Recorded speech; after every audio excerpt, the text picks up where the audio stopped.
샬롬 1월 21일 수요일 하나님 나라를 시작하는 말씀 묵상 시간입니다.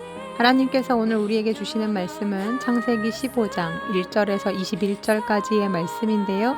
젊은 누리 3-3순의 박종욱 집사님께서 말씀을 봉독해 주시겠습니다. 하나님의 말씀을 경청하십시오. 이후에 여호와의 말씀이 환상 중에 아브라함에게 임하여 이르시되 아브라함아 두려워하지 말라. 나는 내 방패요 너의 지극히 큰 상급이니라. 아브라함이 이르되 주 여호와여 무엇을 내게 주시려 하나이까. 나는 자식이 없사오니 나의 상속자는 이 다메섹 사람 엘리에셀이니이다. 아브라함이 또 이르되 주께서 내게 씨를 주지 아니하셨으니 내 집에서 길린 자가 내 상속자가 될 것이니이다. 여호와의 말씀이 그에게 임하여 이르시되 그 사람이 네 상속자가 아니라 내 몸에서 날 자가 네 상속자가 되리라 하시고 그를 이끌고 밖으로 나가 이르시되 하늘을 우러러 뭇별을 셀 수 있나 보라. 또 그에게 이르시되 네 자손이 이와 같으리라.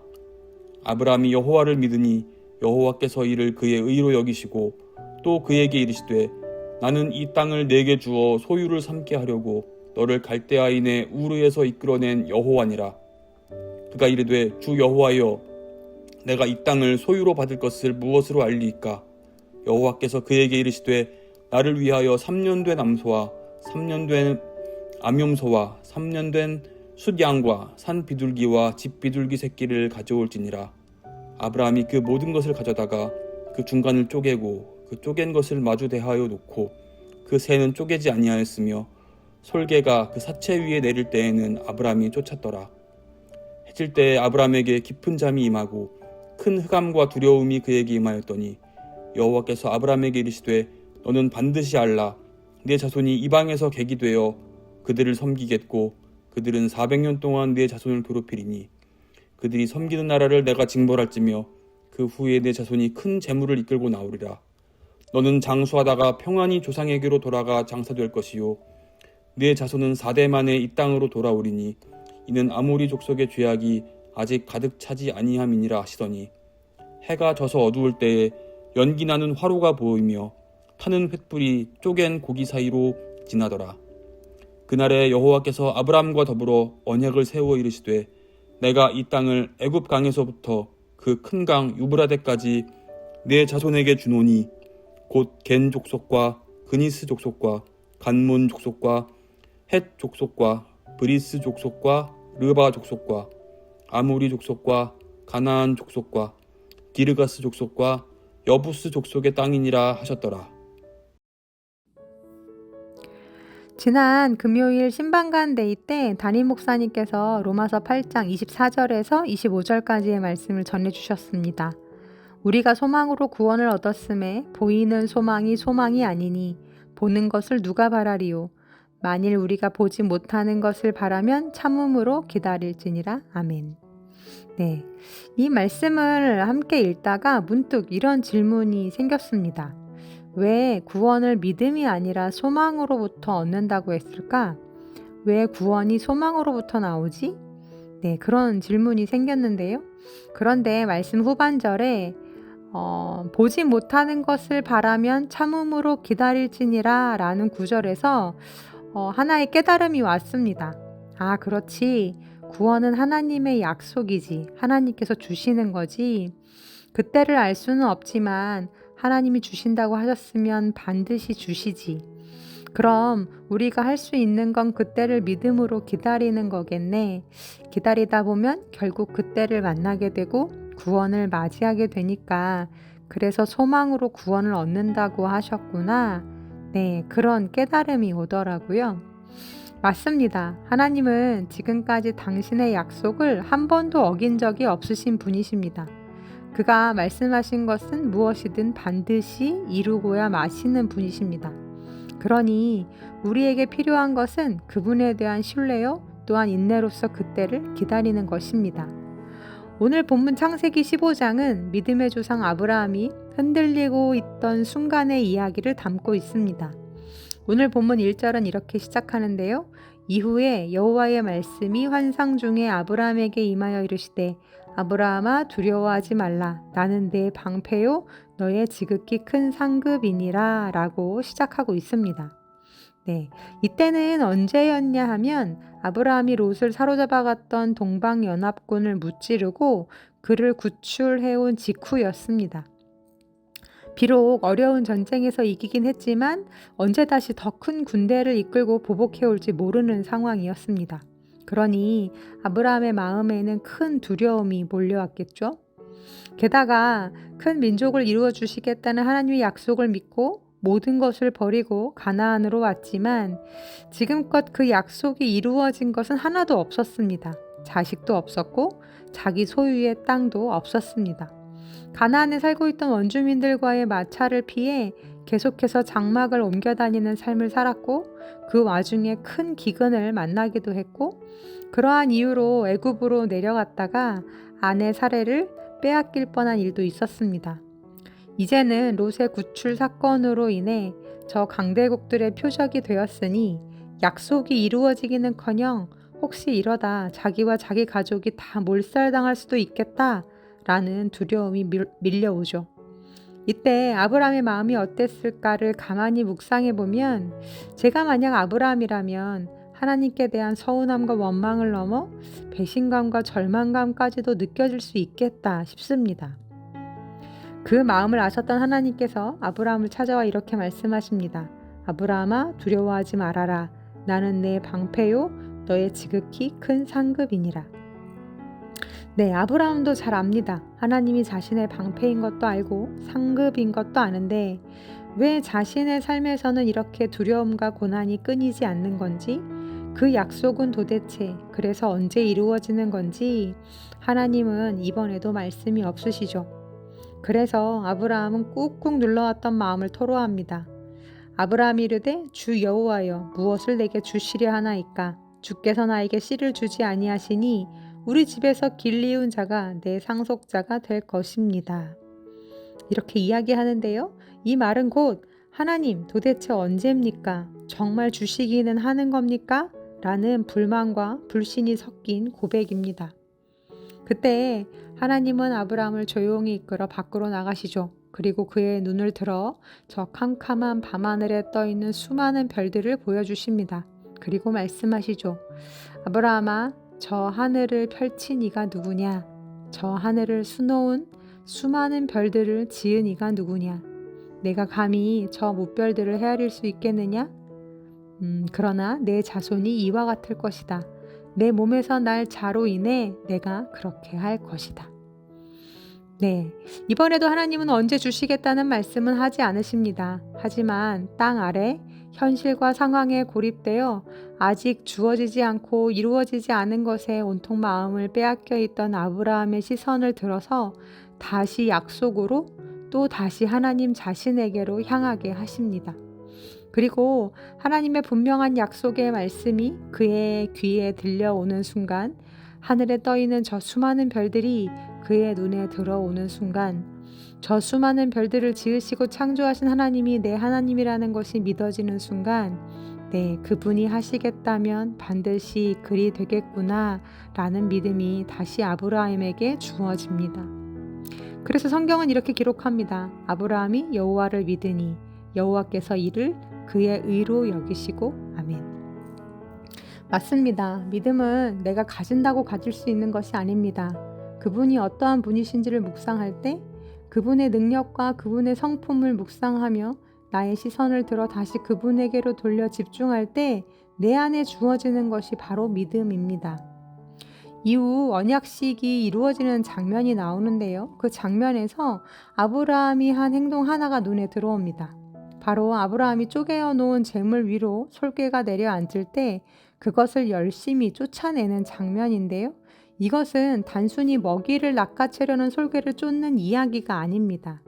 네, 이 이야기는 달라진 아브라함의 믿음을 보여줍니다. 아브라함은 이후로 약속하신 하나님을 기다립니다. 기다리라 하신 하나님을 기다리고 반드시 찾아오실 하나님을 최선을 다해 기다리죠. 아무 일도 일어나지 않는 시간, 기다림만 이어지는 그 순간에도 아브라함은 하나님의 약속을 믿으며 자기 자리를 지킵니다. 그리고 그날 밤 하나님은 그런 아브라함의 간절한 기다림 속에 찾아오시죠.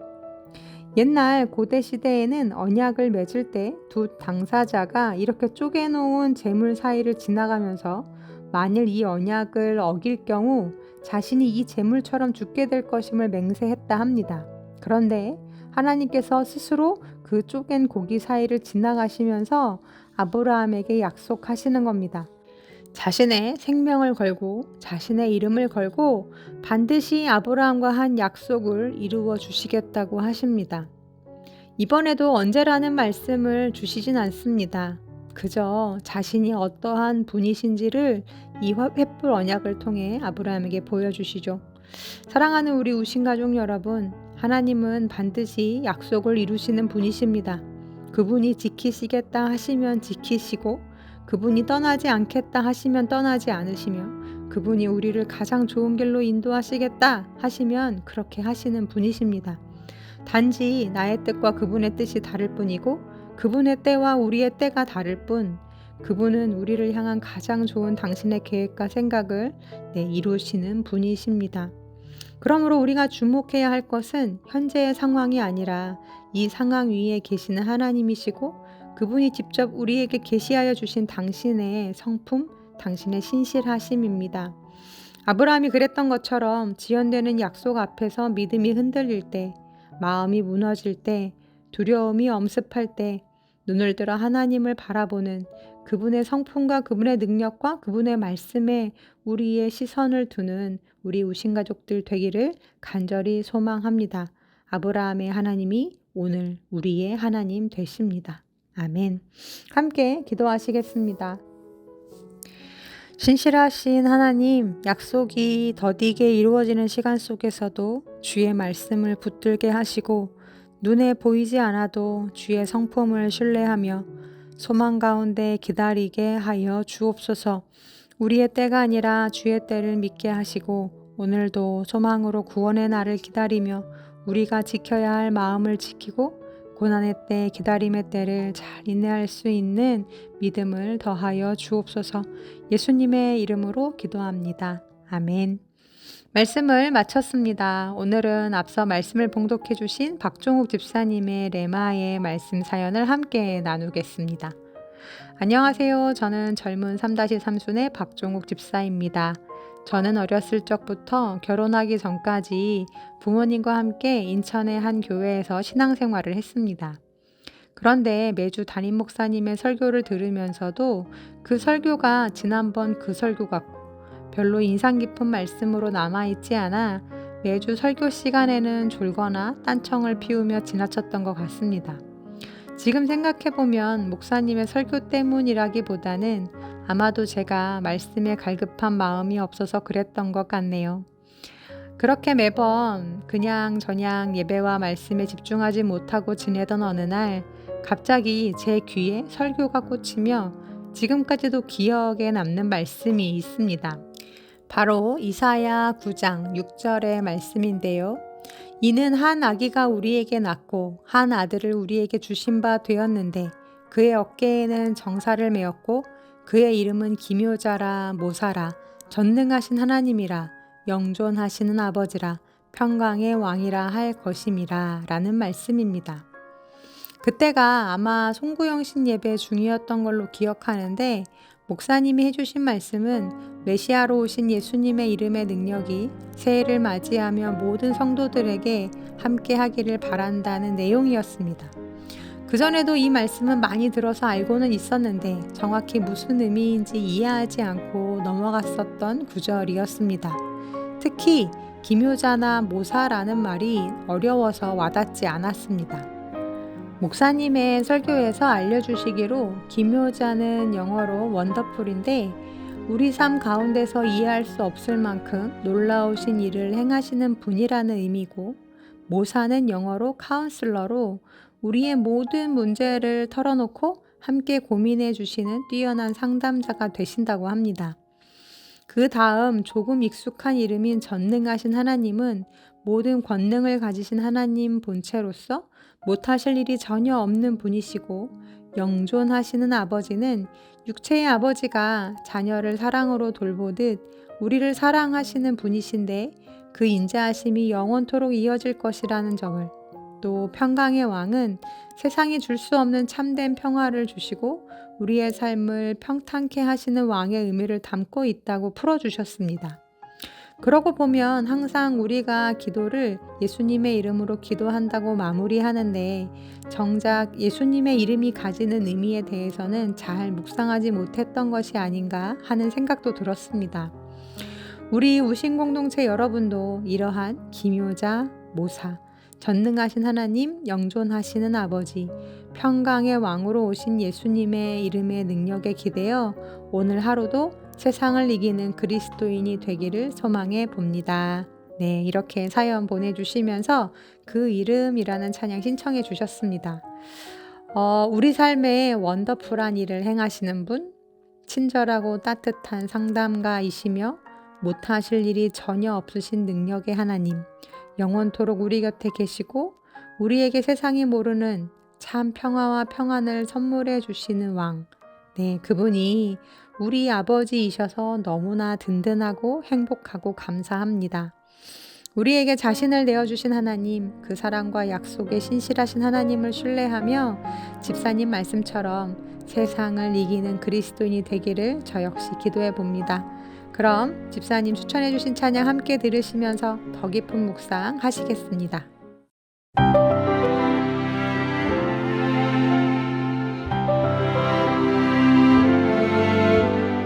예수 오 그 이름 나는 말할 수 없네 그 이름 속에 있는 비밀을 그 이름 속에 있는 사랑을 그 사랑을 말할 수 없어서 그 풍부한 표현 못해서 비밀이 되었네 그 이름 비밀이 되었네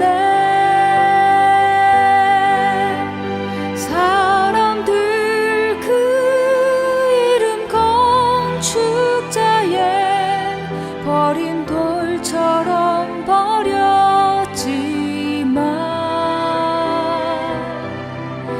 내 마음에 새겨진 이름은 아름다운 보석 내게 있는 귀한 비밀이라 내 마음에 숨겨진 기쁨 예수 오 그 이름 나는 말할 수 없네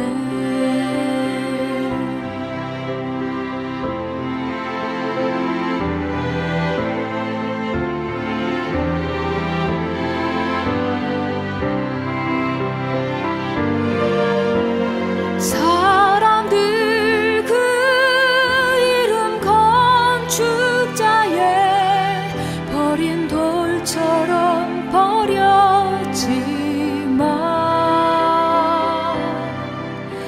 내 마음에 새겨진 이름은 아름다운 보석 내게 있는 귀한 비밀이라 내 마음에 숨겨진 기쁨 예수 오 그 이름 나는 말할 수 없네 그 이름의 비밀을